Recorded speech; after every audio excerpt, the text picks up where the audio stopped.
बटेंगे तो कटेंगे के नारे के साथ 20 साल से अलग दो भाई महाराष्ट्र की राजनीति में फिर से साथ आ गए हैं।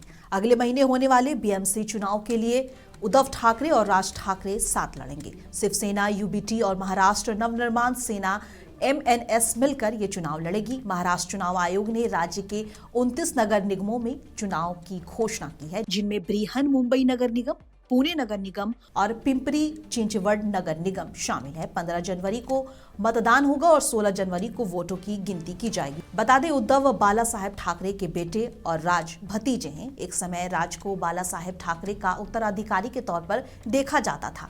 जब ठाकरे ने अपनी राजनीतिक विरासत उद्धव को सौंपी तो राज ठाकरे ने 2006 में शिवसेना छोड़कर अपनी अलग पार्टी बना ली। उसके बाद अब पहली बार दोनों पार्टियां चुनाव लड़ने के लिए एक साथ आई हैं। अब देखना होगा कि इसका चुनावी परिणाम किस तरह सामने आता है। कैसी लगी खबर कमेंट बॉक्स में बताइए और ऐसे तमाम खबरों को देखने के लिए मुझसे टीवी सब्सक्राइब जरूर कर लें।